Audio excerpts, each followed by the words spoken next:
Okay, Leonard, you want to talk for a little bit? We got about 15 minutes or so.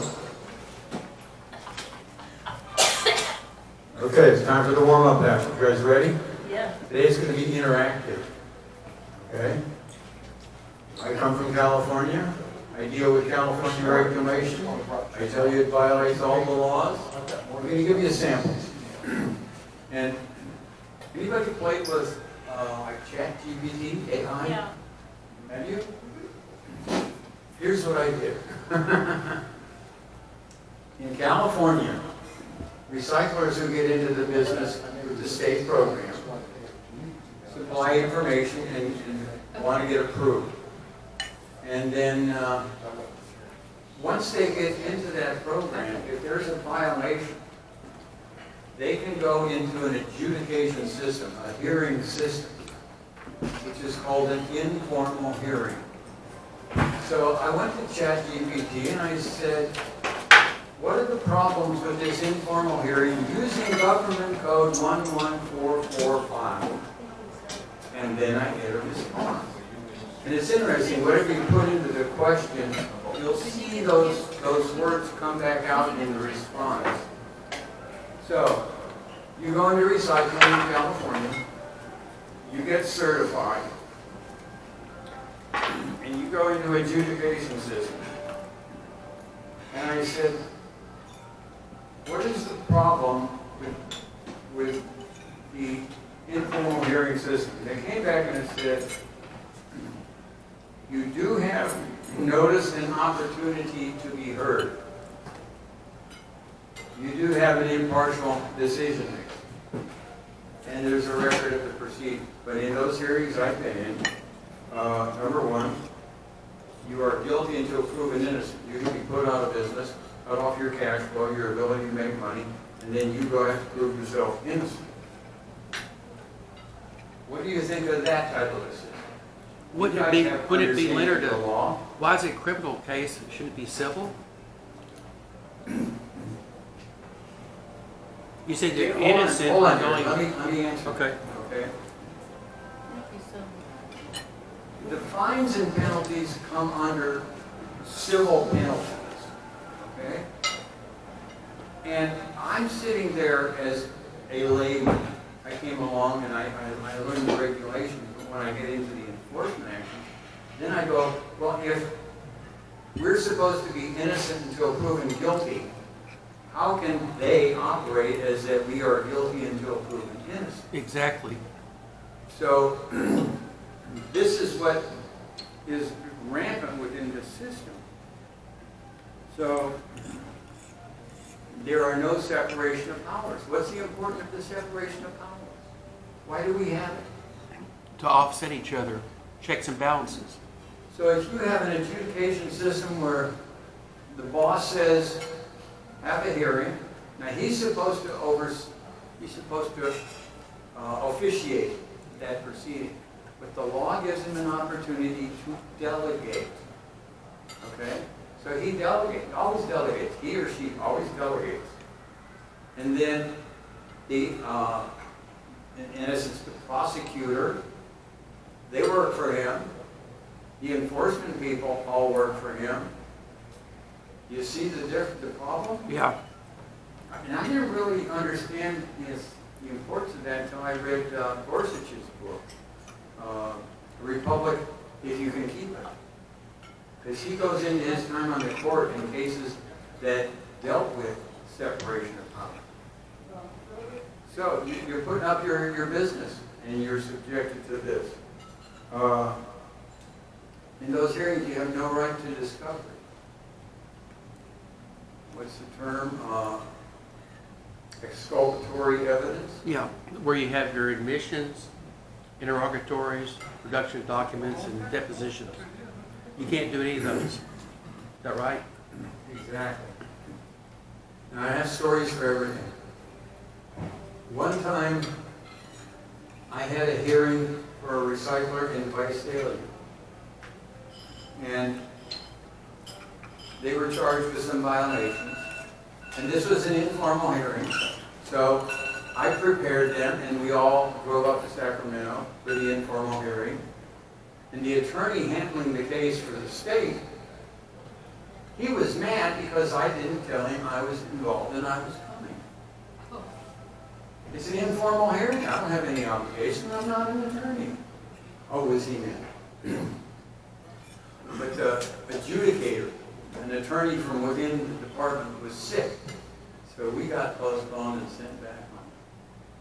And this time, I was looking over the paperwork and I go, well, the guy who put him out of business, who signed the letter, put him out of business, he wasn't one of the witnesses. So I asked that he be one of the witnesses and show up at the hearing. When I got there, now the attorneys start screaming at me, I have no right to discovery. And I'm trying to defend this father and son business. It's pretty good business advice. What do you think of that? Now, how did we get into that system where you're not giving, Constitution, I think in the beginning said, any judgment that's over $20, you got to have a jury trial. Right. There's no jury trial, there's no jury appearance. Trial by jury. Yeah. And you have the right to face your accuser. Yes. And I wanted the guy who did the signing on the accusation to show up. They wouldn't do it. California looked like a problem. That system covers the container recycling, which is usually about $1.2 billion a year paid into the program. Covers e-waste recycling. I don't know how big that fund is. Okay, so I came back and I said, if the authorized decision maker, I'm using the words used by ChatGPT, if the authorized decision maker or adjudicator is not an executive because they delegated to subordinate, how could this affect the decisions? And it came back and it said, impairment of accountability, risk of bias and inconsistency, violation of the right to a fair hearing,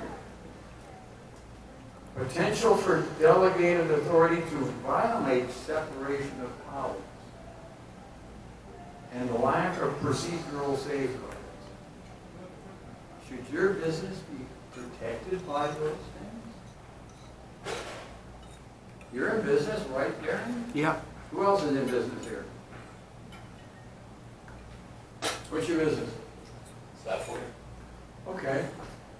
I love software. Okay. I think that's...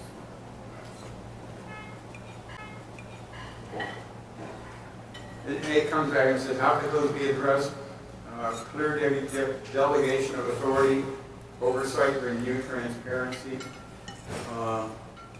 We've been doing these informal hearings. I've been doing them since 2007. And they go back beyond there. I've seen in agencies like Department of Agriculture, Weights and Measures, the adjudicator was a produce inspector. If there was a citation issued to a business for a problem with scales and weights, this fruit inspector was your judge. The state representative, in essence, bringing the case, would, for all intents and purposes, testify in his presentation of the case. What you got to do is do a challenge to jurisdiction. Do it that way. If they don't respond back to you after 3 times that you told them to prove jurisdiction, case dismissed. But I don't know that this would qualify under that section of government. Well, they have to have an oath of office where they uphold the Constitution. Or otherwise, it's not a court in the United States. That's the point. These aren't courts. Well, ignore them. They don't have any. They shut you down. They cut off your money. Then you sue them. Let's put it this. You know what? I once worked this poor lady in Fresno. I'll leave with this story. Her son was in the business. So I'm sure she thought, well, he's my kid. If he can do it, I can do it. but his English was probably better, and his understanding of basic business was better. But they came down on her and they cut off her money. And in the program, you're paying out money on behalf of the state based on a promise to get reimbursed. And the amount of that money is much more money than you would ever make on the transaction. And she would show up at her place, not able to buy from the public because she had no money. But she showed up because she figured she could get a citation for not being open. Is that sad? That's real sad. California, my friends, California. Now, We got about 5 minutes. okay, I was basically done. But let me say what I've been doing here. So, I know that the whole problem of creating regulation called rulemaking is a serious problem. We hear all about it all the time on the federal level, but it's also the state. And the key to this problem is what everybody calls the Administrative Procedures Act. First one was the federal, 1946. California's came along in 1979. I don't know about the other states. I did see something where about 6 or 7 states were supposed to have good APAs, but you had Texas on there, and I'm not so sure it's so good.